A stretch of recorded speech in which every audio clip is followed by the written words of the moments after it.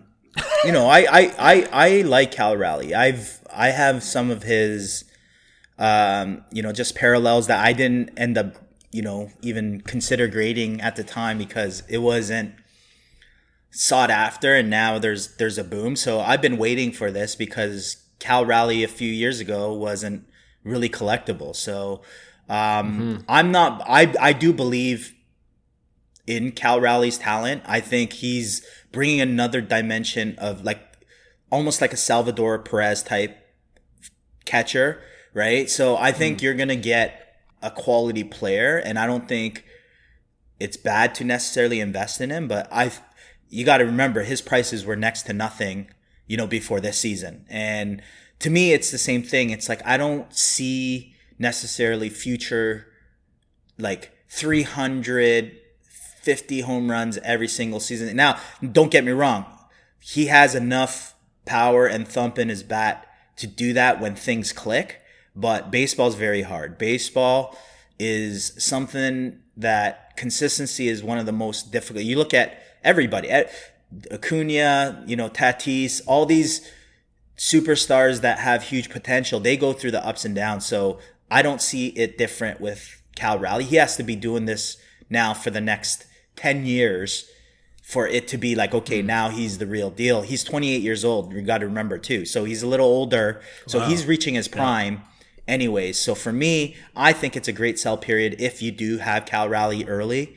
Now, with that said, too, there's probably great buying opportunity, and we talk about this all the time where there's overpriced cards and there's underpriced cards. So I think if I'm buying Cal Raleigh, I would play in the underpriced game and the good deals that aren't overhyped. But at this time, I'm selling as much as I can right now. I agree.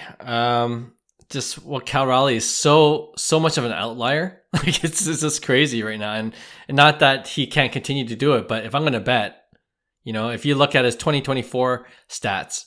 So what I say, he had 33 home runs, 71 RBIs as we approached the All-Star game. He had 34 home runs total last season, and he played pretty much a full season, 100 rubies, which is respectable, but his average was 220. Yeah. So now he's batting 272. Previous year, he batted 232. Before that, 211.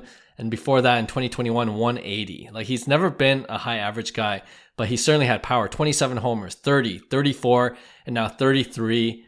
For if sure. you extrapolate that, it's a 50-plus home run season for Cal Raleigh. Like, this is incredible season for Cal Raleigh, but it seems like it's an outlier. And for that reason, I'm selling as well, too. So I was psyched. I don't know if you saw my IG reel when I did that Hotel Rips of the Fanatics Fest exclusive blaster box. And I hit the Mike Trout swinging for the stars orange refractor, which I was totally psyched about. But my first card that I hit from that pack was a Cal Raleigh relic card. And normally I'm like, oh, Cal Raleigh again? Like, I always get Cal Raleigh. Right? And now I'm like, oh, this could be worth something now. 100%. So it's awesome what Cal Raleigh's doing, but I am definitely selling. All right. I got 4 more. Next one, former catcher, but just a DH now. Kyle Schwarber. I have a feeling I know what you're going to say, but Kyle Schwarber, 26 homers, approaching the All-Star break, so he's in the top 10. 58 rubies, batting 247. But the reason why I bring Kyle Schwarber up is like he's been consistently a power bat, and he's been doing it for a while. He plays for the Phillies, which is a pretty big team. And if I'm going to give you numbers, I'm like a little surprised at how much power he's had because I kind of take it for granted. But 2021, he had 32 homers. 2022, he had 46. 2023, he had 47. 2024, last year, he had 38. 26, he's on par for 30, probably 40 plus homers this year. Very consistent. The knock on him is what I said about Cal Raleigh. Other than this season, lower batting average. The season that he had 47 home runs, he also batted 197. So Kyle Schwarber, buying or selling? Is this prices are up? Good question. That's so you're considering buying if the price is right, huh? No, I'm not. Definitely not. I'm just wondering if there is a sell. I mean, it's tough because I don't think he's gonna have a niche fan base. I think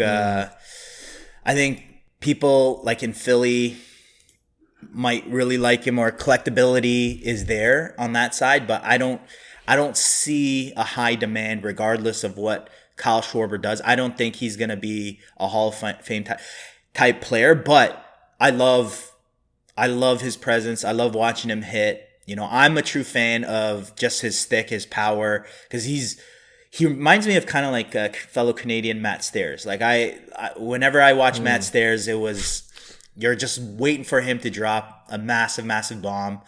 So Kyle Schwarber kind of fits in that perspective, but from a collectability standpoint, I think you're in a really niche market. I think obviously there are plays on Kyle Schwarber because he's a guy that could hit 50, and you know people are emotional and they want to collect something about him. So I could see it going that way. But for me, you know, I'm waiting for a sell period if I do have some Kyle Schwarber, because I know his market, you know, years ago did not even exist. So like unloading cards would make sense if the market was moving somewhat, but I'm not too sure about Schwarber's market right now.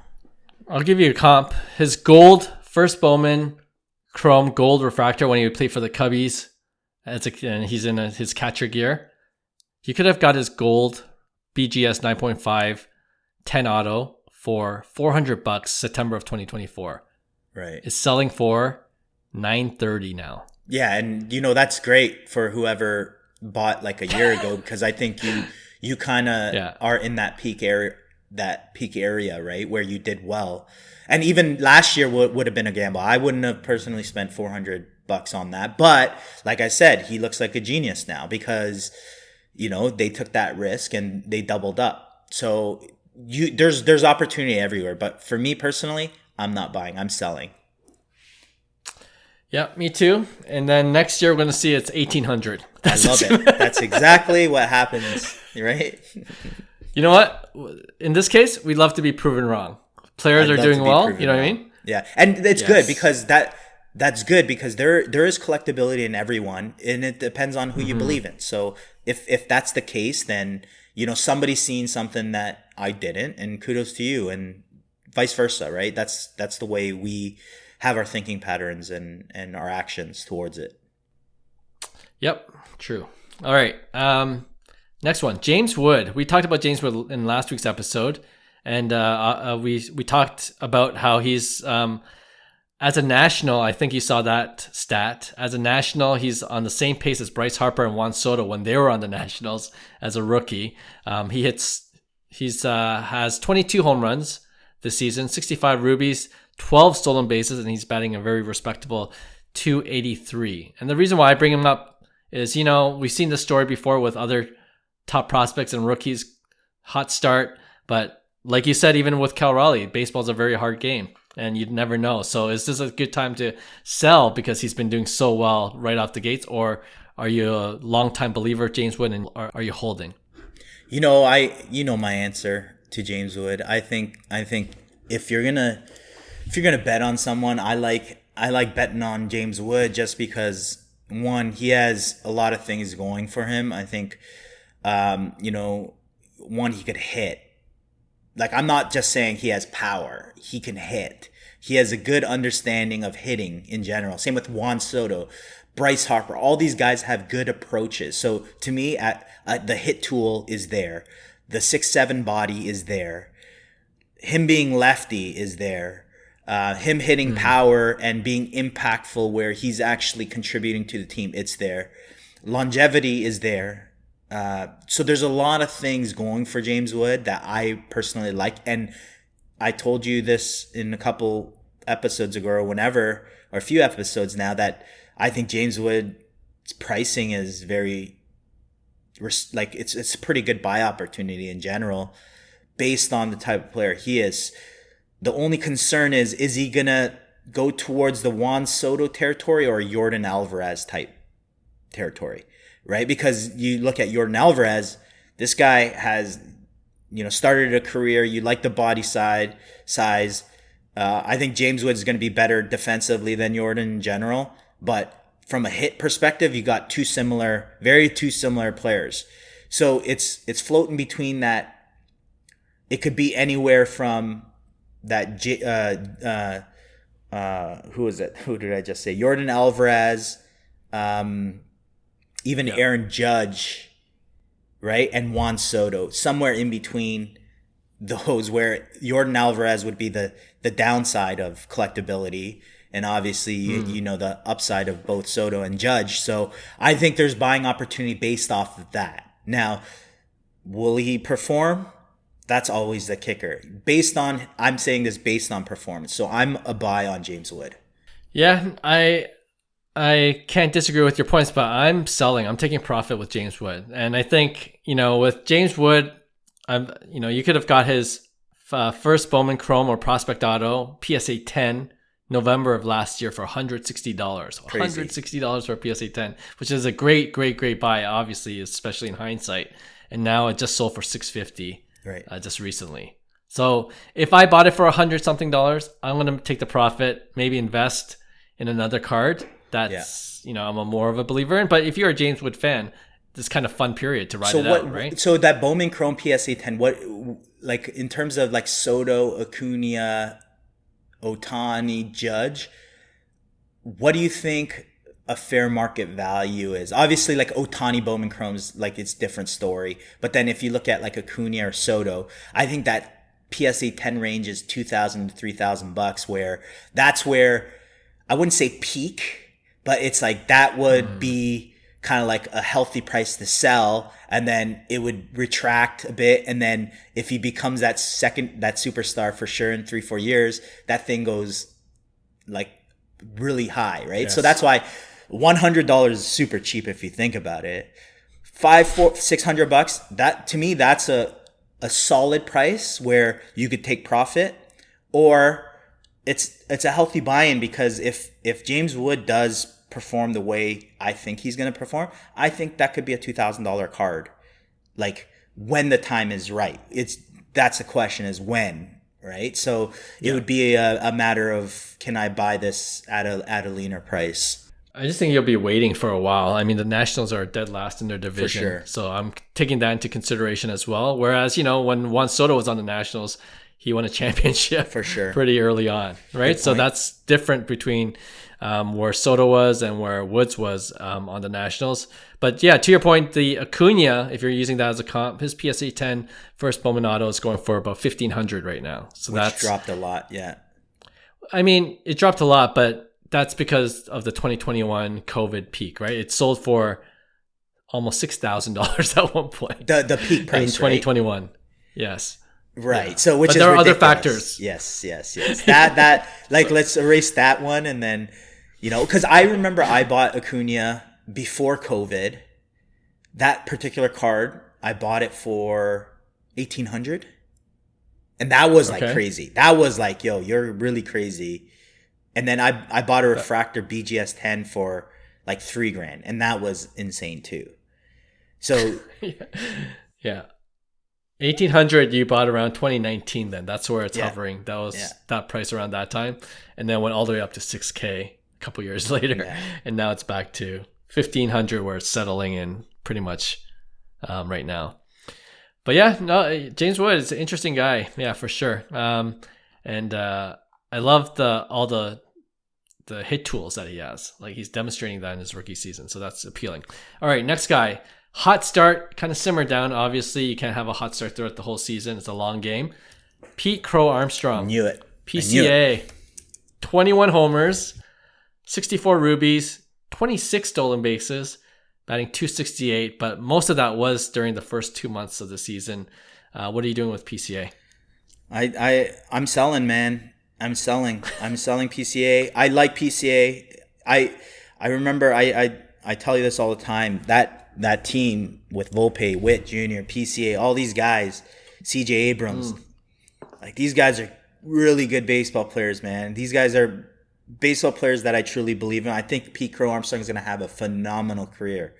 With that said, baseball's hard. You know, everybody loves hot starts. And that's when you sell. And you're going to notice it's like, hey, Pete Crow Armstrong is very good. He's a very good ball player. He's going to have a very good career. But realistically, he's not a 50 home run hitter. People are talking about, he's on pace for 55th. Baseball's hard. Okay? The law of averages become very apparent in baseball because you got to play 162 games in the season and then in 170 days or whatever it is.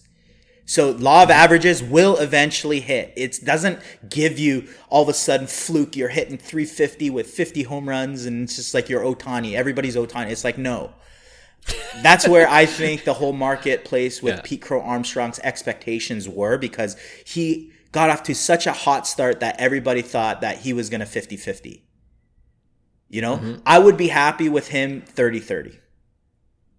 That's the type of player he is. And he's a plus defender. He's going to be a high WAR guy if he's almost like a Bobby Witt Jr., to be honest. But that's what you're going to get. And this is the difference between Pete Crow Armstrong and Bobby Witt Jr. Bobby Witt Jr. has done it already. He had his breakout season where it's like, damn. Right now, Corbin Carroll, Pete Crow Armstrong, they haven't had their, coming out season. That's the difference. So, to me, will Pete Crow Armstrong have his coming out season? This could be it. Like I said, we're halfway through. Long season. Anything could still happen, so we'll have to see. So I'm selling on the hype on PCA. Although I like him. Long term, if you're in long term because you like, 100%. He's going to be a good player. He is a good player. Impact player. He's a guy you want on your team. He's a guy you want to root for. So for me, it's a sell, but I do believe in the player. Yeah. I guess the question I have for you is, you could make that same argument with James Wood, right? Hot start and you sell on that, which is what I'm doing. But what differentiates James Wood with PCA? Because I think James Wood is a 280 to 320 type hitter every year with 40, 50 home runs. And people love that. PCA is a guy that is a speed guy. He's a 15 to 30 home run guy, 30 on the really high end, and it's solid. But it's two different types of players. And for me, James Wood could be a Aaron Judge type guy. He could hit 60. His body allows him to hit 60. That type of potential is there, where people who think Pete Crow Armstrong is a 50 home run guy, man, I hope he doesn't become that person, because his game will totally change. And I think you're seeing it now. It's like, it's averaging out. What you see, the type of player Pete Crow Armstrong could be is like 270 to 300 type hitter, 300 plus if he exceeds, and 20 to 30 home runs. That's a solid season for Pete Crow Armstrong. He's going to steal a bunch of bags. But James Wood might put up 50, right? And to me, it's like, I like the mixture of his age as well as his bat compared to Pete Crow Armstrong. I think James Wood is like a Vladdy Soto type bat, whereas PCA, you're looking at Corbin Carroll type player, which I said on the pod in previous episodes. That's what you're getting. Now, will they hit 30 plus home runs? They have the potential. He's going to do it this year. So that's the difference. Yeah. Yeah, I asked you because I already knew the answer, but I wanted you to explain it more thoroughly as you have. But yeah, if you just look at the numbers, it could be deceiving, right? James Wood, 22 home runs, PCA, 21 home runs, RBI, 65 to 64, exactly the same. And in fact, PCA has double the stolen bases as James Wood. So if you just look at the numbers, it's like, oh, wow, PCA is having a much better season. But if what and what people who are really into baseball prospecting wise will know, I'm just looked at simple research right now. PCA, his hit tools or his power grading is between 45 and 50, whereas James Wood was always 60 plus. Right. So it seems like he's overachieving. PCA is overachieving on the power side of things. Speed, he's on par, whereas James Wood is on par with hitting, but then he's added this ability to hit opposite field home runs now. So that gives him the added potential of hitting that 50 home run mark, like you said, right? So if you're going to bet on consistency moving forward, it looks like James Wood could keep it up in terms of the power numbers, where PCA probably could keep it up more so on the speed numbers than power. So yeah, I'm with you. I'm selling on PCA. I'm selling on everyone on this list so far. It's always anytime you're in the car sell. market, just sell. Yeah, take profit. That's the simple answer. All right, last one. Ellie De La Cruz. He's been a hobby darling for a few years now. And if you look at his numbers, it's very respectable. 18 homers, 22 stolen bases, 275 batting average. But, like all things in the hobby, when you're not the new shiny thing, like, do you have that star power to keep your values up over the year? John would like to call it that lull period. Has Ellie De La Cruz, is he entering that lull period, and should you sell now, or is it a good time to buy? I think you could do either, but I think because Ellie was so anticipated out throughout names like Volpe, same thing. Wander Franco, same thing. Like these guys, Jason Dominguez, same thing. Massive amounts of hype. O'Neal Cruz, same thing. Like the expectation, again, baseball's hard, so expectations become a little distorted. So the thing with Ellie De La Cruz, I've always believed in his talent, and I've said it. Like I like guys that have a good frame on him, kind of like Aaron Judge, James Wood. I like the size that Ellie has. I think he's erratic at time. I think he's young and he's immature as a player. So, and to me, those are things that are needed for an immature player to become mature. You have to experience the immaturity of knowing what you're capable of and know when to pull the trigger and when to not. That becomes with maturity. So Ellie is a superstar. I think he's always been on my list as he's a superstar. Like I rather him over PCA, for instance. He's more in the James Wood category where I'm like, Ellie can do it both. We just haven't seen his potential because of his immaturity. And with the market of him being so hot as a prospect and expectations of him, doing Acuna type numbers or, the Tatis type numbers early on the season, I think that was the expectation and they haven't been met. So people call him a flop or a bust. To me, it's insanity. It's like you don't know baseball if you're calling Volpe a bust, if you're calling Ellie De La Cruz a bust. It's way too early to say that a 22-year-old, 23-year-old is a bust. So for me, Ellie seems to be having somewhat of a coming out season. So I think he's going to have a really solid season. I don't even think it's his coming out season. So for me, I don't know what prices are. What's his, do you have a baseline price for something with Ellie? So we're just looking at PSA 10, his first Golden Chrome Auto, 2022. That's perfect. Yeah. So recent sales, he's come down since last year. He's at $950 right now. Yeah. Sold for $1,300 at the beginning of the season, actually. So that was a little bit of a April peaks. And then last year, October 2024, he was selling at $575. So it's gone up since last year's point. Right. And I think that's what you're seeing right now is you've seen the hype and then the correction and then kind of like which way is he going to go? And he's starting to figure it out this year. He's going to hit 30 plus, probably steal 30 plus bags too, right? How many stolen bases does he have right now? 22 already. Yeah, so he's going to 30-30 no problem. Even 40-40 if he has a hot second half. So like to me it's if that $500 to $1,000 range would be a great buy, I think. And I'm a buy on Ellie actually. Yeah, at that price. Yeah. Well, it's not 500 now. It's what is it? It's 950. So he's definitely seen a little bit of a bump. 800 last month. So it's kind of volatile to tell you the truth. Right. This season, but yeah, I'm actually gonna buy. If there's one guy I'm buying out of this list, Ellie De La Cruz. He has that. I don't know what factor you call it, like the personality, the swag. Yes, the swag factor. He definitely has that, right? And I think that matters in the hobby. Sure. Like he could do similar numbers to all the the James Wood and PCA types, but he's tends to be on the highlight reels because of his swag, and he garners that attention, and I think that grows his fan base. not just from Cincinnati, but, from other markets as well. So in terms of collectability, I think he has a higher upside. And, I think he could come close to Ronald Acuna numbers if he keeps developing his powers. We know his speed's always going to be there, right? Sure. Yeah, I'm a buy on Ellie for sure. Speaking of Acuna, just one point, the guy's unhuman. Like, he's ridiculous too. Just throwing it out there, like 2 ACLs, and it's just like, I'm back. You're back in.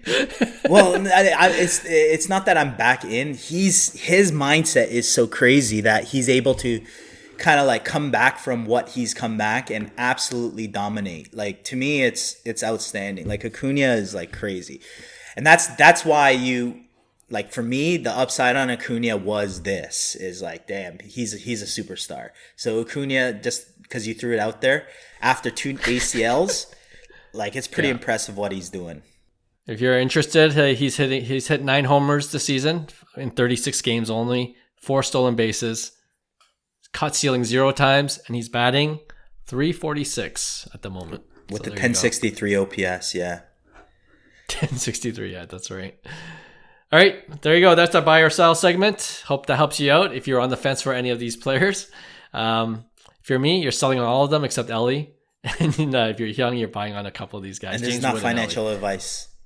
No, not financial advice. It's just our opinion. All right. Let's end off our episode with our regular weekly segment we call Pick One. All right. So I don't know if you're going to continue your trend of who you're going to choose, but yeah, why don't you start things off for us? You know it is. Until Aaron Judge stops doing Aaron Judge things, Aaron Judge is the buy. I'm telling you, he's doing ridiculous things, but this is going to be a little harder for you because I feel like we upped the budget a bit. So I'm not, because I could have went through like the Bowman's Best and Topps Finest to look for all these deals. I still like print runs and rare cards, so I'm going to throw 2. I wouldn't say massively priced cards, but they're not cheap. Giving us a budget of $2,000. Okay, we're gonna go with in 2017, card number 287, Topps, so flagship. We're staying with flagship. They had an SSP. I even call it an SSSP because I know the print run. It's and I'll send you the link, but it's, if you Google bat under shoulder or bat under arm, that's his SSP. Okay. I see it. Yeah. So a raw one of those, by the way, like even like earlier this year, raw went for like 1,100. Now the last sold just recently last week was 2,100 for a raw. That's crazy. But like the condition looks pretty good. Like if you zoom in the picture, it's a pretty clean raw version, which is insane. That sold for $2,100. Okay. And just to give you a context too, there has only been 41 graded by PSA. Wow. Okay. So I'm assuming the print run has to be between 50 and 75, maybe, with some of it, being unopened, or some of it, being submitted to BGS. Okay. So I'm going to pair that up with a Topps Finest Blue Wave refractor auto. And this is, they call it Topps Finest first autograph. So technically it's not the rookie auto. There's a rookie auto and then there's the first Finest auto, which still has the rookie emblem, but it would be considered an insert auto, I would say, more so than a true rookie auto in Topps Finest. This is out of 25 though. Okay. And it's a BGS 9 auto 10. Sold for $2,100, so $2,075. So pretty much $2,100. A raw SSSP with a print run of maybe 50, flagship, ungraded, or a Topps Finest Blue Wave refractor first auto, right? Topps Finest out of 25, a BGS 9. This is so niche. Like it's very niche. Yeah. So it's one of those things like, what do I naturally gravitate towards? And I looked at both those cards. I kind of liked the Topps, the 2017 SSSP under the bat. That kind of looks cool. I never really seen it before until you mentioned it. So that was cool. But it's paper, it's raw. I don't know how it's going to grade. Like all these questions I have. Because it's paper, maybe it won't get a favorable grade. Why is it raw? And I'm thinking of all these things. And, my bias towards BGS, just thinking that's just undervalued in general. The 9s, I love making those BGS 9 plays sometimes. If I'm desperate, I'll just crack it out and see what I can get for PSA. So that's an option. But the card itself, it looks pretty sick. Like I like the Yankees, the old Yankees logo in the background of the Blue Wave Topps Finest card. And on-card auto, right? It looks like it's on-card. You got your RC logo as well. So, and it's numbered to 25. I mean, there are a few more things that are slanting me towards the Topps Finest first autograph Blue Wave refractor card. So that's what I'm going with. Nice. I think that is the right play, but I think of like if you were to go, for instance, the white jersey SSP Acuna. Let's bring up Acuna. We all love that card. That was a print run of about 250. So I'm thinking long term, is this card, the Judge card, kind of like a sleeper? That's all I'm saying. And Topps, I think if it was just a regular Topps Finest rookie auto, I would have went with that. And normally, even now, more than before, I lean towards more on-card auto than non-auto now because I think autos do well in the long run. But for me, this is a super short printed card that I think will always be desired because it is flagship. So in this case, I'm going to actually go with the Bat Under the Arm SSSP. Wow, okay. I do like the Aaron Judge auto, though, at $2,000. I think any on-card auto of Aaron Judge is a win regardless. So I think at $2,000, it's a really good deal. Yeah. I think at $1,100, I would be ecstatic about this card because that's what these Raws were selling last year until literally June 28th, somebody purchased it for $2,200. A PSA 10, there's a Pop 13 count. It's last sold for like $4,900. So I think the buyer of this card might have said, okay, this looks really good. I don't know why it's ungraded, but I'm going to roll the dice at $2,000 and overpay for an ungraded card. But they like the condition, and I think that's why it sold for what it did. So I think it's still pretty decent buy if it grades better than a 9, we'll say. You said how much for a PSA 10? 49? 49, 100? Yeah, but I couldn't find when the last sale was. Okay. No, that's impressive. And then so the PSA 10 is Pop 13, and then PSA 9 is like a Pop 21. So, and then it goes like single digits from there. So there's not a huge pop count on these things. So I think even a PSA 9 is a great buy in this particular card because I don't think your price is going to bottom out as much just because the pot count's so low. Yeah, I like that Ronald Acuna white jersey comp. This is kind of we're talking about Acuna a lot this episode, but I like that comp. Yeah, because I was looking at his that white jersey card is selling for $3,700 now. PSA 10 and PSA 10 pop count of 70 for that card. True story. That card I sold for $10K at one point. You sell that? You're at the peak then. Yeah. In 2021, sold for almost $10K. There you go. Hyung was the seller when it was at the peak. I bought it for $25. That's crazy. And people thought I was crazy. Yeah, I thought you were crazy. That was when I was getting to the hobby. I'm like, you're selling $2K for a raw, or for not a raw, for a paper card. Yeah. But there you go. Crazy times back then. All right, I like that. I'm gonna go with my pick one, much higher budget, okay. $17,500. Damn. Okay. Okay. Both cards, $17,500. Both cards, 2016 Bowman Chrome. Okay. Who are the top rookies then? Juan Soto and Fernando Tatis Jr. Okay, man. So here's the thing: the Juan Soto 26, and they're both graded BGS 9.5. So all same. 2016 Bowman Chrome, first Bowman Chrome auto, rookie auto, or prospect auto. Both graded BGS 9.5, 10 auto. The difference is, other than the players, Juan Soto is the gold refractor. Oof. Tatis is the orange refractor, Oof. number 25. So which one are you going for? Both Man. sold for 17.5 within the last 2 months. That's great. I'm glad Tatis sold, because that orange took a beating at one point. Nice And bounce back, yeah. it's a crazy bounce back. Like, because I also have the Independence Day Tatises that, you know, I've been holding on to, waiting for a bounce back with Tatis. He's not there yet, but that just proves that the future market of Tatis is sustainable still. But because of what he went through, and I don't like the fact, the one bad thing I hate is, why are you bringing up the lawsuit right now? That it's so stupid. Do it in the freaking off season. It's like, and it Right. goes hand in hand. Like, you put additional stress at that level that he's playing in, of course it's going to affect your play.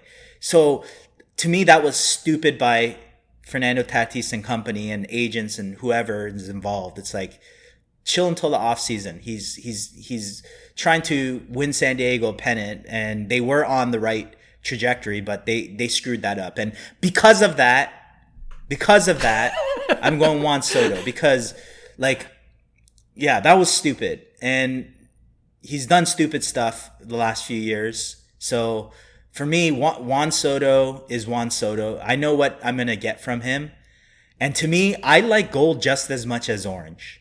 I like orange. Don't get me wrong. Orange is, I love out of 25, orange, true orange, but something about gold. I don't care if it's out of 50 and it's higher. I'm glad, because it's the perfect marriage of liquidity and demand. Whereas I guarantee you, if you said, would you rather have a gold or orange? I bet you it's 50-50. And the justification for the orange would be, well, it's rare, it's more numbered. So I'll give you a situation. Well, would that matter if there was 1 million people interested in out of 50, or 500,000 people interested in out of 25? Is that not the same thing? Supply demand, right? Sure. So same logic. I'm going for the gold, because I think there's more people in the game that love gold, eye appealing, and liquidity. So for me, I'm going with the Juan Soto, just based, well, one, because Fernando Tatis, like I said, he did what he did. And Juan Soto, this guy's going to finish every year the same. You're going to get what you get. He's going to finish a 100-war career. So that I'm locking that gold in the safe at 17.5. All right. If people don't know about the lawsuit, you can read it yourself. It's some kind of agreement he made when he wasn't a huge star, and now that he's making hundreds of millions of dollars, it looks like he owes 36 or something. Yeah, 10% of those earnings. That was the contractual agreement, but I don't know any of the details, so we'll find out in the lawsuit. But yeah, it's during midseason, and you ended up making the right choice, because the comp I gave you, the 17.5 for his orange, was in April of 2025. It actually sold recently this month, or June, just this past few weeks ago, for just under 14,000. So it's already dropped 3,000 within a couple of months. And so my argument for Juan Soto is exactly what you said. The orange is nice, but I think the gold is, like, there are people that just like gold, and I think the liquidity is much greater for the gold as well. And the gold has certainly come down a lot as well for Juan Soto. So I think if you have those kind of funds, I think it's a good buy now. And the other thing was, the American League Player of the Month for June was Cal Raleigh, who we talked about.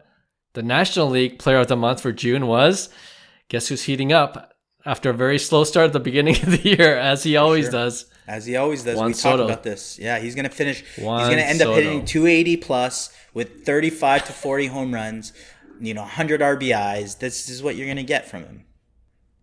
Yep. I think he's at 20 homers now. He hit 9 in the first 2 months and 11, I think, just this past June. So yeah, he's typical. Like, that's his MO. But yeah, there you go. Juan Soto. If you're sleeping on him, I'm back on, I've always been on actually his, having his cards on my watch list. So that might be my next buy. We'll see. All right. Thanks for listening, guys. We appreciate you. And we'll have a brand new episode for you guys next week. Talk to you then. Bye.